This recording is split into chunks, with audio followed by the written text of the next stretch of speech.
Hello বন্ধুরা, আজকে আমরা জানবো কেন লোডশেডিং হয়, বিদ্যুৎ কে উৎপাদন করে, বাংলাদেশে কোন কোন প্রতিষ্ঠানগুলো বিদ্যুৎ উৎপাদনের সাথে সম্পর্কযুক্ত, কারা বিদ্যুৎ পরিবহন করে, কারা বিদ্যুৎ বিতরণ করে, এবং এই বিদ্যুৎ বিতরণ, উৎপাদন এবং লোডশেডিং এর কোন সমস্যার কারণে বিদ্যুতে লোডশেডিং হয়, এই বিষয়টা সম্পর্কে আমরা সম্পূর্ণ একটি ধারণা পাবো ইনশাআল্লাহ এই ভিডিওতে। তাই ভিডিওটি সম্পূর্ণ দেখবেন, কেটে কেটে দেখবেন না। একই সাথে এই চ্যানেলটিকে সাবস্ক্রাইব করে পাশে থাকবেন এবং নতুন নতুন ভিডিওগুলো দেখার জন্য সাথে থাকবেন। ধন্যবাদ। আসসালামু আলাইকুম। চলে যাই কম্পিউটার স্ক্রিনে। এখন আসেন বিদ্যুৎ কিভাবে আপনার বাড়ি পর্যন্ত আসে। আপনার বিদ্যুৎ বাড়ি পর্যন্ত আসার জন্য কাজ করে তিনটি প্রতিষ্ঠান। এক ধরনের প্রতিষ্ঠান বিদ্যুৎ উৎপাদন করে, এক ধরনের প্রতিষ্ঠান বিদ্যুৎ পরিবহন করে, এক ধরনের প্রতিষ্ঠান আপনার বিদ্যুৎ বাড়ি বাড়ি পৌঁছে দেওয়ার কাজটা করে। তাহলে আপনার বুঝতে হবে যে আসলে কারা উৎপাদন করে, কারা পরিবহন করে এবং কারা আপনার বাড়ি বাড়ি পৌঁছে দেওয়া, অর্থাৎ ডিস্ট্রিবিউশনের যে কাজটি, এই ডিস্ট্রিবিউশনের কাজটি করে থাকে।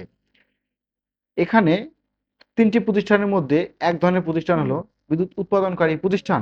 উৎপাদনকারী প্রতিষ্ঠানগুলোর মধ্যে বাংলাদেশ বিদ্যুৎ উন্নয়ন বোর্ড, সামিট, আদানি, পায়রা, Rampal, SS, Ashuganj power plant, বিভিন্ন ধরনের পাওয়ার প্ল্যান্টগুলো যে আছে, এরা বিদ্যুৎ উৎপাদন করে থাকে। এরা বিদ্যুৎ উৎপাদন করার পরে উৎপাদনকৃত বিদ্যুৎটি দেওয়া হয় বাংলাদেশ ন্যাশনাল গ্রিডকে। ন্যাশনাল গ্রিড থেকে বাংলাদেশ পাওয়ার গ্রিড, অর্থাৎ পাওয়ার গ্রিড বাংলাদেশ পিএলসিকে দেওয়া হয়। পিএলসি এই বিদ্যুৎটাকে করে কি, সারা বাংলাদেশের জেলায় উপজেলায় পৌঁছে দেয়। বড় বড় যে 4 কোটি টাওয়ার লাইনগুলো দেখেন আপনারা বাইরে, এই টাওয়ার খুঁটি লাইনের মাধ্যমে বাংলাদেশের বিভিন্ন জায়গায় পৌঁছে দেয়।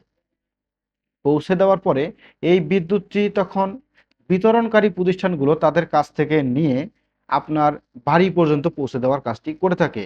এখানে আপনার একটা জিনিস বুঝতে হবে, বিদ্যুৎ উৎপাদনকারী এক ধরনের প্রতিষ্ঠান, বিদ্যুৎ পরিবহনকারী এক ধরনের প্রতিষ্ঠান, বিদ্যুৎ বিতরণকারী আর এক ধরনের প্রতিষ্ঠান। এই তিন প্রতিষ্ঠান আলাদা আলাদা প্রতিষ্ঠান। বিদ্যুৎ বিতরণকারী প্রতিষ্ঠানগুলো তখন আপনার বাড়ি পর্যন্ত বিদ্যুৎটি পৌঁছে দেওয়ার কাজটি করে থাকে। এখন প্রশ্ন হলো, লোডশেডিং কেন হয়? লোডশেডিং হওয়ার মূল কারণ হলো আপনার উৎপাদনের তুলনায় চাহিদা যখন হুট করে বেড়ে যায়, তখন আপনার লোডশেডিং হয়ে থাকে। কিভাবে হয়? এখন আপনার চাহিদা হলো 100 মেগাওয়াট, উৎপাদন হচ্ছে 80 মেগাওয়াট, তখন আপনার এই বিদ্যুৎটা লোডশেডিং হয়। এই কতক্ষণ লোডশেডিং হয়? এই যে অতিরিক্ত 20 মেগাওয়াট উৎপাদন করার জন্য যে সময়টুকু লাগে, এই সময়টুকু লোডশেডিং হয়।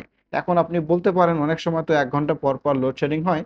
আপনার সাধারণত প্লান্টগুলো, পাওয়ার প্লান্ট যে আছে, যে প্লান্টগুলো বিদ্যুৎ উৎপাদন করে, অর্থাৎ বিদ্যুৎ উৎপাদনকারী প্রতিষ্ঠানগুলো, এর অনেক সময় এরা আপনার প্লান্ট রক্ষণাবেক্ষণ জনিত কারণে বন্ধ রাখে।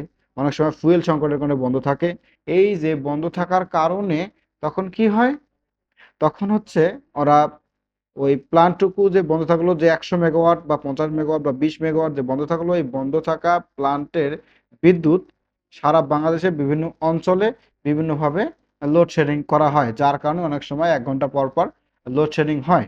তো বন্ধুরা, আমার এই ভিডিওটি থেকে আপনারা কতটুকু বুঝলেন যে বাংলাদেশের বিদ্যুৎ ব্যবস্থা সম্পর্কে?